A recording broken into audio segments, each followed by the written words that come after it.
Hello বন্ধুরা, তোমরা সবাই কেমন আছো? আশা করি প্রত্যেকে ভালো আছো।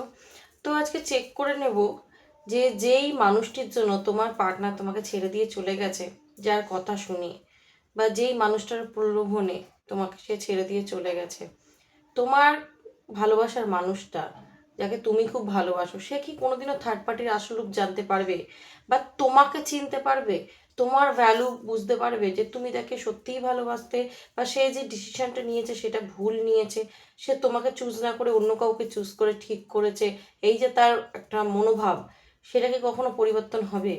তার মধ্যে কি রিগ্রেট আসবে, খারাপ লাগা আসবে, তোমার জন্য আহ মানে অনুতাপ কাজ করবে যে সে তোমাকে সত্যিই খুব কষ্ট দিয়েছে, এটা তার উচিত হয়নি? এটা কিন্তু আজকে চেক করে নেবো, ঠিক আছে? মেনলি দেখে নেবো যে তার কি কোনো রকম রিগ্রেট, অনুতাপ, কষ্ট কোনোদিন হবে যে সে তোমাকে চুজ না করে, তোমার কথা না শুনে, তোমার কথা না ভেবে অন্য একটা মানুষকে চুজ করে ফেলেছে, বা অন্য কোনো মানুষের কথায় তোমাকে ছেড়ে দিয়েছে, বা তোমাদের মধ্যে দূরত্বর কারণ হচ্ছে অন্য কোনো তৃতীয় ব্যক্তি যাকে সে মাঝখানে ঢুকিয়েছে বলে তোমাদের সম্পর্কতে তিক্ততা এসে গেছে, ঠিক আছে? তো সে যে সেটা অন্যায় করেছে, সেটা কি রিগ্রেট হবে তার কখনো? সেটাই চেক করব। সবার প্রথমে আমি যেটা বলবো, এটা কিন্তু কোনো জেন্ডার স্পেসিফিক রিডিং নয়, ছেলে মেয়ে প্রত্যেকে দেখতে পারো। আর রিডিংটা যদি তোমার সাথে রেজোনেট করে দেয়, পুরোপুরি রিডিংটাই কিন্তু তোমার। এই মুহূর্তে নিজেকে একদম পজিটিভ করে নিয়ে রিডিংটা দেখবে। অবশ্যই পার্টনারের নাম মনে মনে 3বার নিতে পারো, ফেসটা ইমাজিন করতে পারো, কোনো হ্যাপি মেমোরির কথাও কিন্তু ভাবতে পারো। যারা আমার চ্যানেলে নতুন এসেছে, অবশ্যই চ্যানেলটাকে ফলো বা সাবস্ক্রাইব করে জুড়ে যাবে, ভিডিওটা লাইক করবে, গ্র্যাটিটিউড করবে কমেন্ট বক্সে, দেন ভিডিওটা দেখা শুরু করবে। তাহলে দেখবে অবশ্যই তোমার সাথে কিন্তু রেজোনেট করবে। এবং এটা হচ্ছে না জেন্ডার প্রেডিকশন, তুমি ম্যারিড হও, আনম্যারিড হও, এক্সট্রা ম্যারিটাল অ্যাফেয়ারে থাকো, সেম জেন্ডার রিলেশনশিপে থাকো, কোনো ম্যাটার করে না, সবার জন্যই রেজোনেট করবে। অ্যান্ড এটা টাইমলেস রিডিং, যখনই তোমার কাছে কি পৌঁছবে কিছু না কিছু গাইডেন্স এই রিডিংয়ে ওই মুহূর্তে জন্যে তোমার কাছে পৌঁছানোটা দরকার, যেটা জানা তোমার দরকার, বা সেই মুহূর্তের জন্য কি গাইডেন্স তোমার দরকার, যেটা জানা তোমার দরকার, সেইটার বেসিসে কিন্তু কিছু না কিছু আনসার লুকিয়ে আছে। আর যে সেই জন্যই কিন্তু রিডিংটা তোমার কাছে যাবে, কারণ এই রিডিং সবার কাছে তো পৌঁছাবে না, যাদের জন্য শুধুমাত্র তাদের কাছে পৌঁছাবে। তো অবশ্যই গ্র্যাটিটিউড পে করে নেবে ডিভাইনকে, যে ইউনিভার্স তুমি আমায় কী জানাতে চাও সেটাই আমাকে জানাও এই রিডিংয়ের মাধ্যমে। আর অবশ্যই লাইক কমেন্ট শেয়ার, অবশ্যই লাইক কমেন্ট শেয়ার, ওকে? তো চলো চেক করে নেবো, তার কি কখনো অনুতাপ বা রিগ্রেট হবে তোমাকে কষ্ট দেওয়ার যে কারণ, যাই হোক, সেটা তার পরিবার হোক, সেটা তার মা হোক, বাবা হোক, বন্ধুবান্ধব হোক, আত্মীয় স্বজন হোক, অন্য কোনো রিলেশনশিপ হোক, বা এমন কোনো মানুষ যার কারণে তোমার থেকে সে দূরত্ব ক্রিয়েট করে নিয়েছে, ঠিক আছে? বা তোমাদের দুজনের মাঝখানে কেউ অন্য তৃতীয় ব্যক্তি চলে এসে এই সম্পর্কটা নষ্ট করে দিয়েছে। চলো চেক করে নিই, তার কি কখনো রিগ্রেট হবে? ইউনিভার্স প্লিজ গাইড করবে।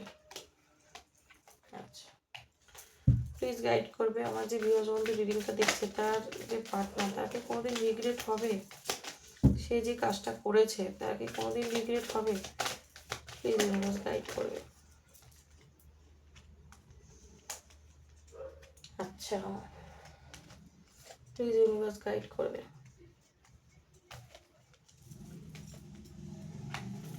প্লিজ ইউনিভার্স গাইড করবে, তার কি কখনোই রিগ্রেট হবে? কখনোই কি রিগ্রেট হবে? Please, thank you universe, please thank you universe. কোনোদিন কি রিগ্রেট হবে যে সে আমার বিবাহ বন্ধুকে কষ্ট দিয়ে অন্যায় করেছে?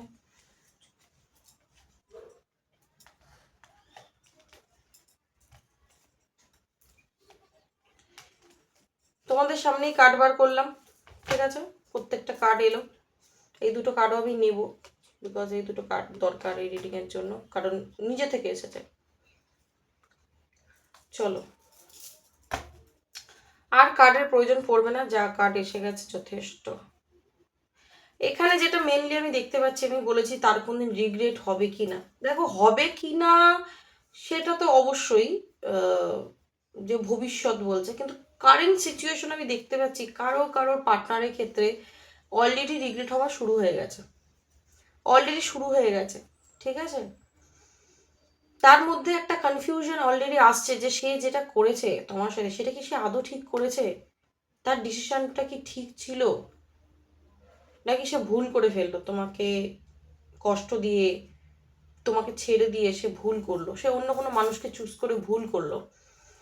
কারণ এখানে আমি কিন্তু একটা বিগ রিজন দেখতে পাচ্ছি এটা ভাবনার, বা যাদের ঘটেনি এখনো পর্যন্ত এই সিচুয়েশনটা, তাদের আগামী দিনে ঘটবে।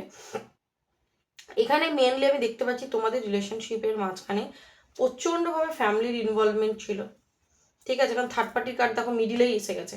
আবার থার্ড পার্টিকে ফ্যামিলি, এই ক্ষেত্রে থার্ড পার্টি হচ্ছে তার মা, থার্ড পার্টি হচ্ছে তার পরিবার, থার্ড পার্টি হচ্ছে তার বাচ্চা কাচ্চাও হতে পারে, থার্ড পার্টি হচ্ছে তার ওয়াইফ, থার্ড পার্টি হচ্ছে বাইরের এমন কোনো মহিলা যে তাকে টুকটাক করে ম্যানিপুলেট করে ভুল বুঝিয়ে বা ম্যানিফেস্ট করে বা স্পেল করে কিছু না কিছু করে তাকে তোমার থেকে কেড়ে নিয়েছে বা তার কাছে আটকে রেখেছে, ঠিক আছে?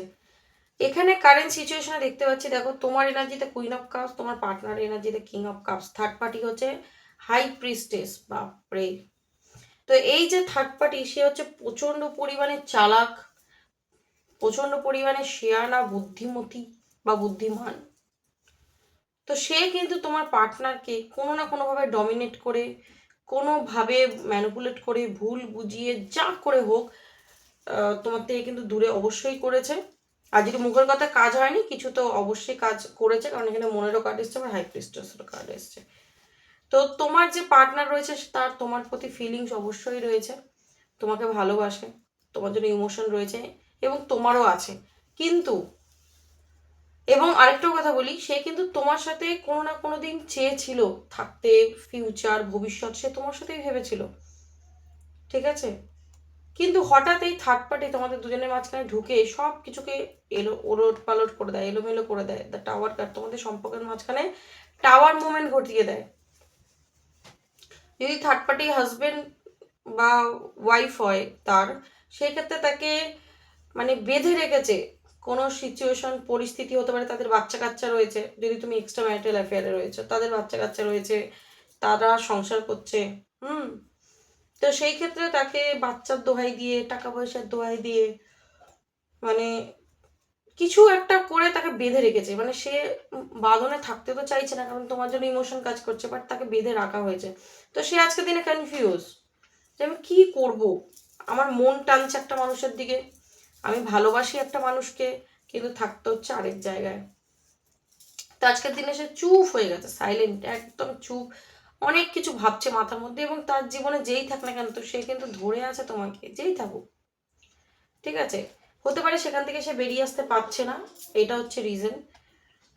তো এখানে যেটা আমি দেখতে পাচ্ছি, ফোর অফ কাপস এসছে, সে কিন্তু হাইলি ডিসঅ্যাপয়েন্ট, মানে ভেতর দিক থেকে সে পুরোপুরিভাবে ভেঙে পড়েছে এই তোমার সাথে সম্পর্কটা ভেঙে যাওয়ার পর থেকে। সে ভেতরে ভেতরে প্রচন্ড কষ্ট পাচ্ছে, কারণ টেন অফ সোর্স, মানসিক একটা কষ্ট, আঘাত তাকে ভেঙে চুরে শেষ করে দিচ্ছে।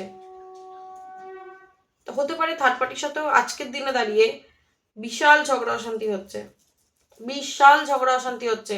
থার্ড পার্টি এই যে ডবল ফেস করে বসে থাকা, বা তাকে বেঁধে রাখা, বা এই ডমিনেট করা, বা মানে এই তার এই চালাকি, হতে পারে তোমার পার্টনারের সামনে চলে এসেছে, সেই জন্য কিন্তু তাদের মধ্যে একটা টাওয়ার মোমেন্ট এসেছে, ঠিক আছে? তো তাদের সম্পর্কটা এখন একটা শেষ মুখে দাঁড়িয়ে রয়েছে, টাওয়ার মোমেন্ট তাদের সম্পর্কেও এসছে, সেটা মা ছেলে হোক, মা মেয়ে হোক, বাবা ছেলে হোক, বাবা মেয়ে হোক, হাজবেন্ড ওয়াইফ হোক, বাইরের কোনো পুরুষ বা মহিলাই হোক, বা পরিবারের লোকজনও হতে পারে, যার জন্যে করেছে তাকে ভেবে রিডিংটা দেখবে, তার সাথে টাওয়ার মোমেন্ট চলছে। কারণ তার কোথাও গিয়ে মনে হচ্ছে সে ভুল ডিসিশন নিয়েছে, এই ব্যক্তির কথা শুনে সে কোনো ভুল ডিসিশন নিয়েছে, এটা তার ইনটিউশন বলছে, তার মন বলছে। সেই জন্য কিন্তু তার আজকের দিনে প্রচণ্ড পরিমাণে, দেখো মনের কার্ড এসছে, প্রচণ্ড পরিমাণে সে ডিস্টার্ব, একটা চাপা ডিপ্রেশন তাকে একদম শেষ করে দিচ্ছে। হয়তো সে দেখাচ্ছে না, হয়তো সে বোঝাচ্ছে না কাউকে, কাউকে আলোচনা করছে না বলে তুমি হয়তো জানতে পারছো না, বা আশেপাশে কোনো মানুষই জানতে পারছে না, কিন্তু সে প্রচণ্ডভাবে একটা ডিস্টার্ব রয়েছে, কারণ তার মনের উইশ তুমি, সে ভালোবেসেছে তোমাকে, থাকতে চাইও তোমাকে, কিন্তু এই তৃতীয় ব্যক্তির কারণে কিন্তু তোমাদের সম্পর্কটা শেষ হয়েছে। তৃতীয় ব্যক্তির জন্য তোমাদের মধ্যে ঝগড়াও হয়েছে, তৃতীয় ব্যক্তির মধ্যে তোমাদের ছাড়াছাড়ি হয়েছে, তোমাদের মধ্যে দূরত্ব এসে গেছে, নো কন্ট্যাক্ট সিচুয়েশন হয়ে গেছে। তো এইটা তাকে কোনো জায়গায় কিন্তু পেন দিচ্ছে, আজকে তোমার জন্য প্রচন্ড ইমোশন রয়েছে এবং তাকিয়ে সে তোমার দিকেই রয়েছে, তুমি কষ্টর দিকে তাকিয়ে আছো, যে আমাকে মানুষটা কষ্ট দিয়েছে কষ্ট দিয়েছে কষ্ট দিয়েছে, কিন্তু সে তোমার দিকেই তাকিয়ে আছে, কিন্তু মুখটা তার বন্ধ। এবং তার মনে হচ্ছে আমার হাত পা বাঁধা, আমার কিছু করার নেই, তার চোখটা বাঁধা, সে বুঝতে রাস্তা খুঁজে পাচ্ছে না কি করবে। ঠিক আছে, তার মনে হচ্ছে আমি কোনো সিচুয়েশনে স্টাক, বেঁধে গেছি, আমি কি করে তার কাছে যাব, কারণ এই থার্ড পার্টি তাকে বেঁধে রেখেছে। ঠিক আছে, তো প্রচন্ড ভাবনা চিন্তা, তার এখন এমন একটা ফিলিংস হচ্ছে যে তার কারোর সাথে থাকতে ভালো লাগছে না, কারোর সাথে কথা বলতে ভালো লাগছে না, কারোর সাথে মিশতে ভালো লাগছে না। তার মনে হচ্ছে যে আমি এটা ভুল করে ফেলেছি, এর কথা শুনে বা এর প্রলোভনে এসে আমি বিশাল অন্যায় করে ফেলেছি। ঠিক আছে, তো ভেতরে ভেতরে প্রচন্ড পরিমাণে ডিস্টার্ব, অ্যাকশন নিতে চায়, তোমার কাছে আসতেও চায়। ঠিক আছে, মন থেকে তোমাকে বার করতে পারছে না, যদি তোমার থেকে দূরে চলে গিয়ে থাকে তোমার কাছে ফিরতে চায় কিন্তু, কারণ থার্ড পার্টির কাছে কিন্তু সে হ্যাপি নয়, কোনো না কোনোভাবে তার মন ভেঙে রয়েছে। এই ক্ষেত্রে তোমরা হাজব্যান্ড ওয়াইফ হতে পারো এবং সে এক্সট্রা ম্যারিটাল অ্যাফেয়ারে যেতে পারে। তো তোমার পার্টনার কিন্তু তোমাকে ছাড়তে চায় না, তোমার হাজব্যান্ড বা ওয়াইফ তোমাকে ছাড়তে চায় না। সে যদি থার্ড পার্টি সিচুয়েশনে গেছিল, সেখানে একটা বিশাল হার্টব্রেক হয়ে সে তোমার কাছেই ফিরে আসবে বলে দেখতে পাচ্ছি। থার্ড পার্টির সাথে বিশাল ঝগড়া ঝামেলা হবে, বিশাল ঝগড়া ঝামেলা হবে, অলরেডি চলছে এবং সেটা আরো বাড়বে। এবং আলটিমেট সে তোমার কাছেই ফিরতে চাইবে, কারণ সে বুঝে যাবে যে সে তোমার সাথে যেটা করেছে সেটা বিশাল বড় ভুল করেছে, বিশাল বড় ভুল করেছে। এবং এই সম্পর্কে সে আবার এফোর্ট লাগাতে চাইবে, এই সম্পর্কটাকে তোমার পার্টনার ছাড়তে চাইবে না তোমার সাথে সম্পর্কটা। যতই থার্ড পার্টি থাকুক, থার্ড পার্টি হতে পারে কয়েকদিন, কয়েক সপ্তাহ, কয়েক মাসের জন্য তোমাদের আলাদা করতে পেরেছে ঠিকই, কিন্তু পার্মানেন্ট পারবে না। তো তুমি জাস্টিস পাবে। ঠিক আছে, বা থার্ড পার্টি যদি হাজব্যান্ড ওয়াইফ হয়, তাদের তুমি এক্সট্রা ম্যারিটাল রয়েছো, বা কোনো বাইরের মেয়ে বা ছেলে, তার সাথে লিগাল ম্যাটারও মানে ঘটে যেতে পারে, হঠাৎ ঝগড়া ঝামেলা, বিশাল অশান্তি হবে। ঠিক আছে, কারণ তোমার পার্টনার একটা স্ট্রং ডিসিশন নিয়ে নিচ্ছে, মানে নিচ্ছে, ইনফ্যাক্ট এখনো কনফিউজ, অ্যাকশনের জায়গাটা আসতে পারেনি, বাট নিচ্ছে। তো সেই কারণে একটা কোনো কিছুর পরিস্থিতির সম্মুখীন হতে হবে, কারণ থার্ড পার্টি এত ইজিলি তো ছাড়বে না। ঠিক আছে, তো যখনই সে বেরিয়ে আসতে চাইবে, তোমার পার্টনার একটা কিছু স্টেপ তো সে নেবেই যাতে তাকে আটকানো যায়। বাট আলটিমেট সে বেরিয়ে আসবে, আলটিমেট সে তোমার কাছে ফিরবে। তার কারণ হচ্ছে eight of pentacle, say effort লাগাবে এই সম্পর্কটা, সে ছাড়তে চাইবে না, কোনো না কোনো একটা অ্যাকশন সে ডেফিনেটলি নেবে। তো রিগ্রেট হবে কি না, দেখো এখানে বলেই দেওয়া হচ্ছে, অবশ্যই তার রিগ্রেট অলরেডি হচ্ছে, বাট সেটা প্রকাশ করছে না, এরপরে হয়তো প্রকাশ করবে। বই প্রকাশ হতে সময় লাগবে, আমার এখানে কার্ডের ভাইব্রেশন দেখে যেটা মনে হচ্ছে এখন থেকে 2 মাস, আদারওয়াইজ হচ্ছে নভেম্বর মাসটা সে নিজে এসে তোমাকে বলবে যে আমি বিশাল বড় অন্যায় করে ফেলেছি। ঠিক আছে, তো এটাই ছিল আজকে রিডিং। কতটা রেজোনেট করতে পারলে অবশ্যই জানিও, এনার্জিটাকে ক্লেম করে নিও, ইউনিভার্সকে একদম গ্র্যাটিটিউড দিতে কিন্তু ভুলো না। আজকের জন্য এইটুখানি, চলো, thank you so much, God bless you.